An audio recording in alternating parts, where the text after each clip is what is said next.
Sebetulnya sesuai dari informasi kakak korban yaitu Agus di RSUD Pamengpeuk, sebetulnya saat kejadian warga sekitar memang dilarang untuk masuk ke lokasi ini saat setiap dilakukan pemusnahan amunisi kedaluarsa.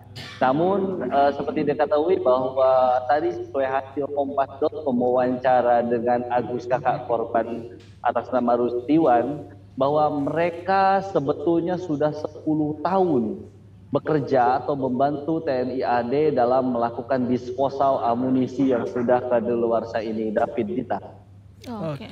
Nah, Kang, boleh diceritakan juga apakah selama 10 tahun itu tidak ada terjadi kecelakaan serupa atau seperti apa, Kang? Atau baru ini pertama kali gitu? Baik Dita, sesuai dengan hasil wawancara dengan Agus tadi, yaitu kakak korban dari Rustiwan, sebetulnya adik kakak ini mereka itu 10 tahun bukan hanya di Garut saja, tapi kalau misalkan tadi di wawancara, misalkan pernah dibawa ke daerah Yogyakarta untuk melakukan disposal amunisi kedaluarsa ke wilayah Bogor. Dan sebetulnya di sini juga dalam bulan Mei ini sudah dilakukan 2 kali disposal amunisi kedaluarsa.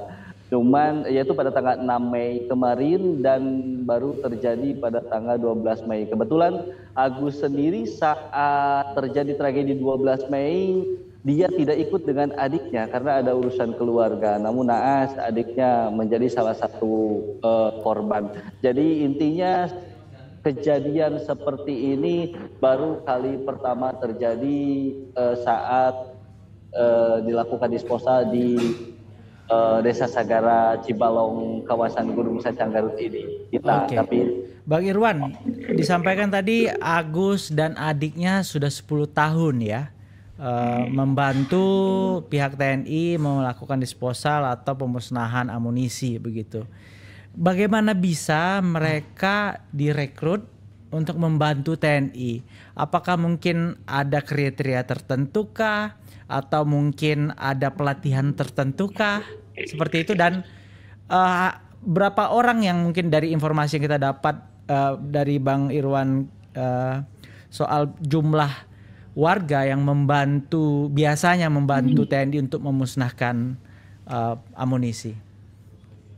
Baik David, kalau misalkan secara rinci tadi saya melakukan wawancara mendetil dengan Agus memang tidak terlalu rinci karena memang posisinya lagi prodi karena kedatangan beberapa pejabat saat di RSUD dan beliau juga sedang menunggu jenazah untuk dikembalikan ke rumah duka untuk dilakukan pulasan.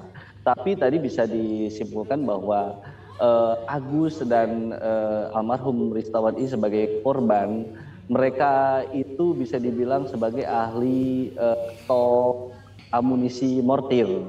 Nah, stok amunisi mortir tersebut apakah mereka dilakukan pelatihan atau tidak secara rinci saya belum bisa menjelaskan.